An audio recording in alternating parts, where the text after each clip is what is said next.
suis venu ce soir vous parler d'agriculture. Alors vous vient peut-être à l'esprit une de ces images d'Épinal, d'une agriculture paysanne, héritière de savoir-faire ancestraux, vivant au rythme des saisons, en harmonie avec la nature.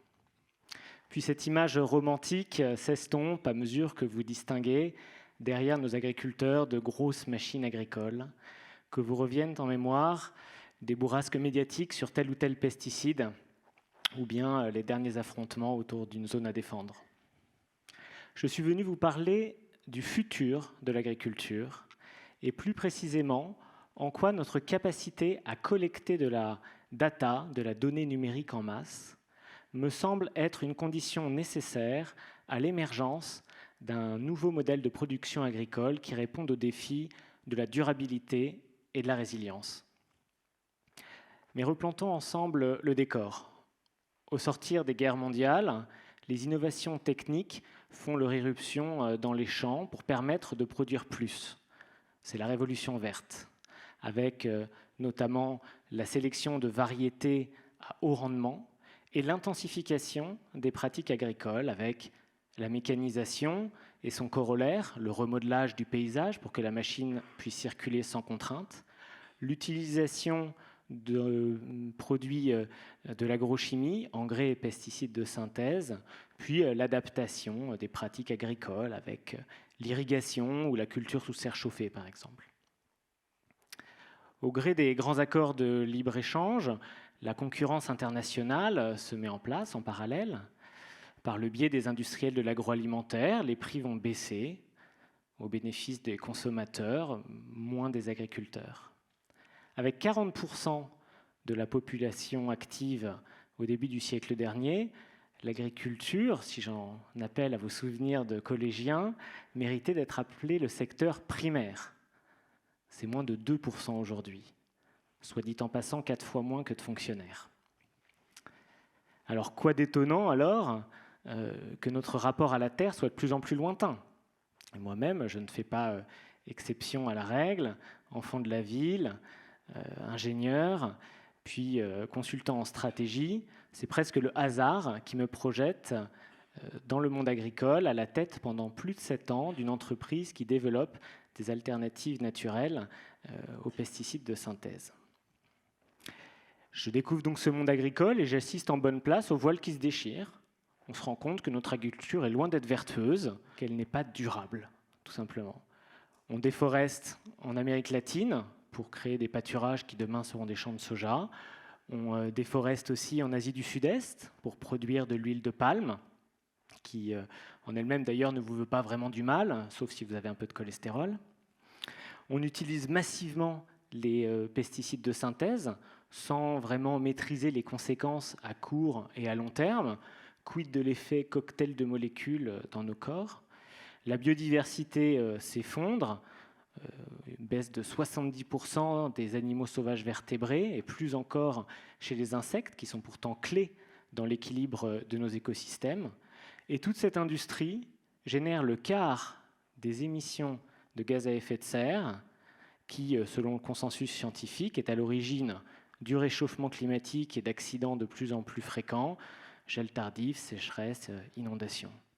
Et quand s'ajoute à cela encore une crise géopolitique qui rebat les cartes et qui rompt les maillons d'un système interdépendant, on se rend compte que notre système n'est ni durable ni résilient. Il faut donc le faire évoluer.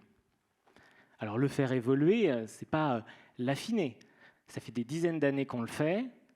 Qui imagine encore qu'on rendra le modèle durable avec des tracteurs qui consomment un petit peu moins de carburant ou alors même qui fonctionnent à l'électricité, avec des batteries truffées de métaux rares qu'il faudra aller extraire et recharger avec une électricité qui est produite au niveau mondial encore à 60% à partir d'énergie fossile.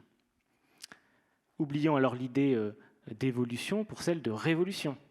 Alors une révolution, d'accord, mais pas pour happy few. Il faut quand même que le modèle continue de nourrir la planète. Mais ce n'est plus le seul objectif. Il faut en plus préserver les ressources et créer les conditions d'une renaissance de la biodiversité. Et ça, ce n'est rien d'autre que les conditions de notre propre survie.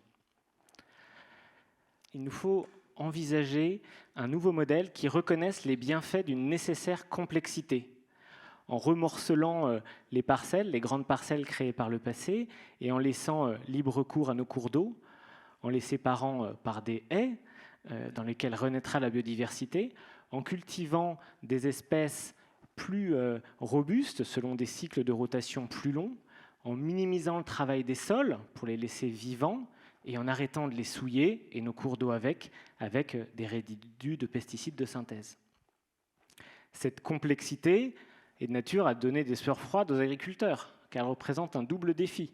Un défi technique, car comment lutter contre les ravageurs des cultures, les insectes, les champignons pathogènes, sans tout l'arsenal chimique à disposition, et économique, car comment financer les bras et le temps de cerveau nécessaires à la conduite d'une exploitation avec une quinzaine de cultures, là où on l'exploitait avec juste quelques-unes.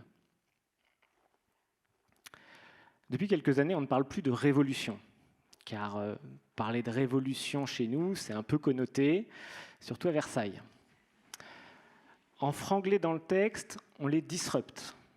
Alors, le terme n'est pas très clair, mais systématiquement, derrière lui se cache la notion de data, notre capacité à collecter de la donnée numérique en masse, à la travailler, à la croiser, afin qu'à une problématique spécifique, un système informatique apporte une réponse spécifique en une fraction de seconde, et ça des milliards de fois. Le commerce en ligne a déjà été disrupté, et d'autres industries, comme la médecine, sont en passe de l'être. Alors vous me direz que la data a déjà fait son irruption dans l'agriculture. N'utilisons-nous pas la météo agricole, bien plus précise que celle que nous pouvons utiliser sur nos smartphones? Alors certes, et d'ailleurs celle-ci aide l'agriculteur à évaluer son risque, qui est celui de voir ses cultures ravagées par les fameux insectes et champignons pathogènes. Alors, comme tout un chacun, l'agriculteur prend des décisions rationnelles pour préserver son rendement, source de son revenu. Et donc, de façon rationnelle, il traite ses cultures en préventif avec des pesticides.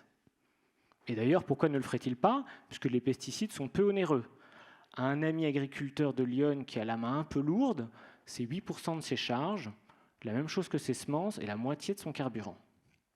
J'étais d'ailleurs chez lui à la Toussaint, et nous parcourions sous le crachin sa parcelle de colza. Et alors que j'étais occupé à lui vanter les mérites des alternatives aux pesticides, les produits de biocontrôle, lui aperçoit, horrifié, des petites larves sur ses plantules de colza. Alors il s'en étonne parce qu'il me dit qu'il est passé il y a quelques jours avec un insecticide.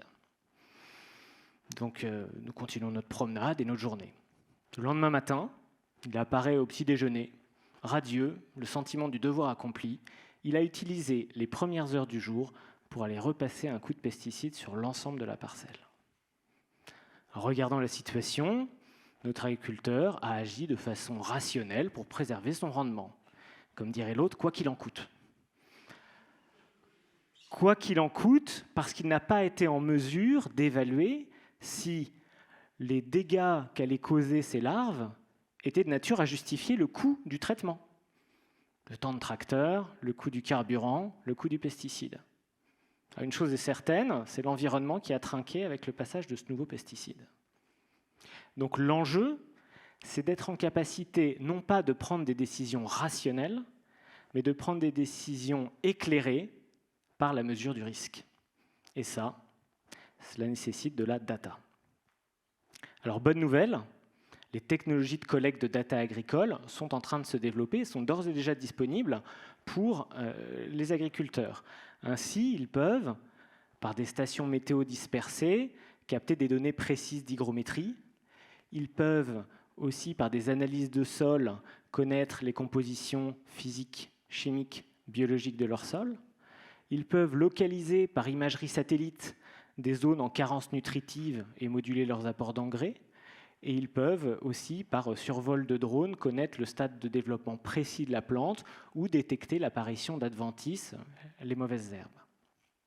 Ce sont ces données qui sont utilisées par les outils d'aide à la décision pour l'utilisation des pesticides. Ces outils, donc, font leurs recommandations sur la base de la mesure des conditions d'émergence, mais sans prendre en compte le danger. Le danger étant la présence de l'insecte ou la présence du champignon pathogène.